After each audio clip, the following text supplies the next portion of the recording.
साहेब बंदगी दूर दराज से आई हुई सभी भाइयों और बहनों को हाथ जोड़ के सत साहेब बंदगी। गुरु जी के पावन जन्म दिवस के अवसर पर दूर दराज से आई हुई सदगुरु की प्यारी साथ संगत, मंच पे आसीन हमारे संगीत कलाकार, पाटन से आए हुए साहेब जी, नाम तो नहीं जानते साहेब जी का, पाटन से आए हुए साहेब जी। ज़्यादा बात तो हम भी नहीं करेंगे, ना ही हमें मंच पे बोलना आता है, लेकिन बात जब इस तरह से कृपाल भाई साहब ने शुरू की कि कृपाल जी को कहाँ नरखेड़ा ग्राम में जाके पकड़ा। कृपाल जी को पकड़ने के लिए जो गुरुदेव ने प्रक्रिया रची थी तो वो मेरे माध्यम से मुझे वहाँ भेजा। हालांकि मेरे गाँव से ज़्यादा दूर नहीं था, लेकिन मैं उस गाँव कभी नहीं गया था जहाँ कृपाल जी रहने वाले थे। बात जब संतों की होती है, गुरु की होती है, गुरु महिमा की होती है, तो मैं ना तो भजन करना जानता हूँ और ना ही मुझे कुछ और आता है। हाँ, इतना है कि जिस दिन से गुरु जी ने अपनाया बस जीवन ही बदल गया। एक छोटी सी घटना है जिसके माध्यम से मैं अपनी बात रखना चाहूँगा, चाहे 5-10 मिनट में तो हो ही जाएगी। पंजाब की धरती की घटना है। गुरु साहिबानों की धरती कहा जाता है पंजाब को। पंजाब को गुरु साहिबानों की धरती कहा जाता है। गुरु गोविंद सिंह जी की औरंगजेब से लड़ाई ठनी हुई थी। डेली सुबह को लड़ाई पे गुरु गोविंद सिंह जी अपनी सेना के साथ निकल जाते थे और शाम को वापस आते थे। यही क्रम चल रहा था। औरंगजेब से बहुत जबरदस्त लड़ाई चल रही थी। उस लड़ाई के दौरान एक भाई बेला नाम का एक व्यक्ति था, उसका नाम बेला था। वो गुरुजी के यहाँ आया। गुरुजी के यहाँ आया और कहने लगा कि भाई हमें नाम दे दो, भाई हमें भी नाम दिलवा दो। और सत्संगियों से कहने लगा कि भाई आपको नाम मिला है गुरु से, तो हमें भी नाम दिलवा दो। तो लोगों ने कहा सेवा करो भाई, ऐसे तो नाम नहीं मिलता है, सेवा वेवा करिए, आश्रम पे रहिए। तो बेला शरीर से बड़े हष्ट पुष्ट थे, बहुत अच्छे ताकतवर इंसान थे। तो सभी तरह के लोग होते हैं, आश्रमों पर भी बड़ी विकृतियां पैदा हो गई हैं। बड़ा एक दूसरे के बारे में अजीब अजीब तरह की बातें करते हैं। तो लोगों ने कहा कि इतना ताकतवर इंसान आ गया है, क्यों ना इसको हम घोड़ों की सेवा के लिए लगा देते हैं। घोड़ों की सेवा करने के लिए अस्तबल में बेला की ड्यूटी लगा दी। लेकिन बेला सेवा तो जरूर करते थे, लेकिन बेला को चाहिए था नाम, और बेला को नाम तो मिला नहीं था, ना ही गुरु महाराज के दर्शन हुए थे।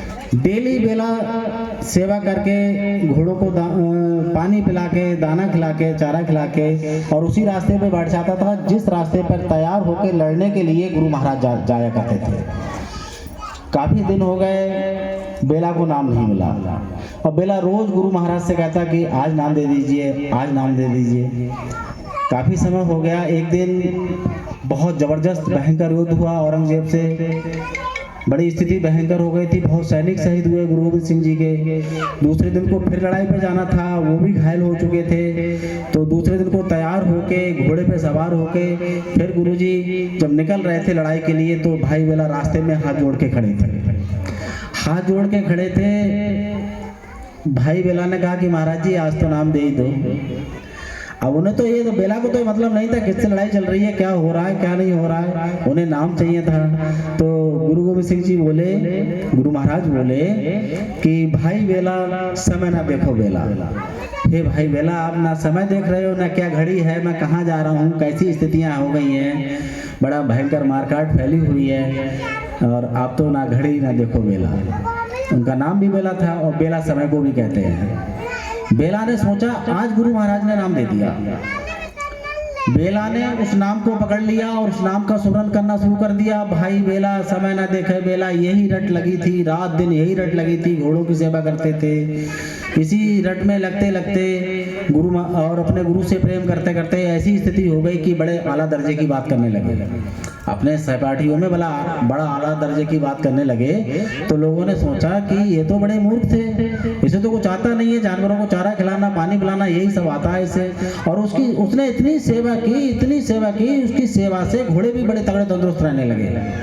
कोई कटौती नहीं, घोड़ों के समय से पानी पिलाना, चारा खिलाना, चना खिलाना, जो व्यवस्था थी। तो लोगों कुछ लोग बहुत बहुत बड़े आश्रमों में, छोटे आश्रमों की तो मैं बात नहीं कर रहा हूँ, लेकिन हाँ बड़े बड़े आश्रमों में एक आध बार जाने का मौका मिला है, तो लोग वहाँ जो भक्त लोग होते हैं, कुछ साधु भी होते हैं, एक दूसरे की बुराइयों में लगे रहते हैं।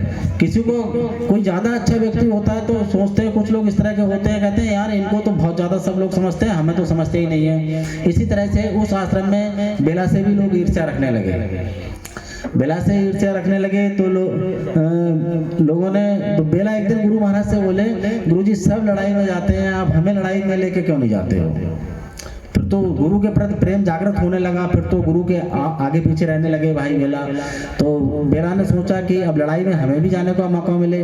तो बोले तुम्हें तलवार चलाना आता है ना, तुम्हें तीर चलाना आता है, तुम्हें लड़ना झगड़ना आता ही नहीं, तुम्हारा काम क्या है वहाँ पे?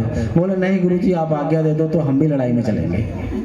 सारे बेला को भी आज्ञा मिली लड़ाई में जाने की, बेला भी गए, वहाँ लड़ाई झगड़ा हो रहा, लड़ाई हो रही थी, दुश्मन सेनाएं भी थी, अपने सैनिक भी थे, सभी तरह के लोग लड़ाइयों में, तो सभी तरह के लोग हताहत होते हैं। बेला ने वहाँ जाके देखा कि बड़े लोग करहा रहे हैं, किसी के कहीं हाथ कटा हुआ है, किसी का पैर कटा हुआ है, कोई पानी मांग रहा है। तो बेला लड़ना झगड़ना भूल गया। बेला ने पानी का जो भी बर्तन रहा हो, उस समय पानी का बर्तन लेते थे बेला, पास की नदी से भर के लाते थे और घायल सैनिकों को मरहम पट्टी करते थे और पानी पिलाते थे, यही काम था। अब इतने पर भी लोगों को चैन न मिला तो फिर से बेला की शिकायत गुरु महाराज से की गई। बेला की शिकायत जब गुरु महाराज से की गई कि महाराज जी हम तो बड़ा जी जान से लड़ते हैं और बेला उन लोगों को मरहम पट्टी करते हैं, ठीक कर देते हैं, पानी पिलाते हैं। दरबार लगा हुआ था, ऐसे गुरुजी बैठे हुए हैं। उस दिन गुरुजी ने अपने सारे शिष्यों को बुलाया, बिठाला, और बेला की तो बड़ी बुराइयां सुनने को मिल रही थी कि बेला ऐसा करते हैं, बेला बड़ी ऊंची बातें करते हैं। गुरुजी ऐसा तो हमने भी आपको कभी बोलते हुए नहीं सुना, बेला तो इतनी ऊंची बातें करते हैं। तो गुरुजी अपने आसन पर विराजमान थे। बेला को अस्तबल में खबर भेजी गई कि गुरु महाराज ने याद किया है। गुरु महाराज का नाम सुनते ही बेला तो खुशी से उछल पड़े। उन्हें तो गुरु से बहुत समय के बाद फरमान आया कि तुम्हें गुरुजी याद कर रहे हैं, और शिष्य के लिए बड़े गौरव की बात होती है। उसका कोई भी एक कार्य उसके गुरु को पसंद आ जाए तो लगता है कि नाम लेना सफल हो गया।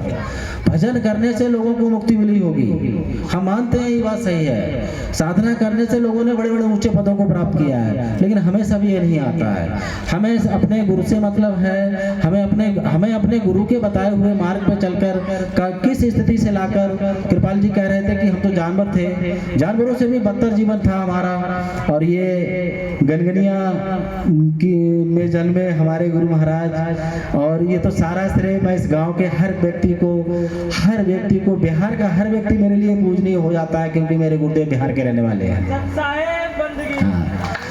तो बेला को बुलाया गया कि बेला से पूछा गया कि बेला तुम दुश्मनों को पानी पिलाते हो, मरहम पट्टी करते हो, ऐसा क्यों करते हो भाई? बड़ी मुश्किल से घेराबंदी करके मुसलमानों को मारा जाता है।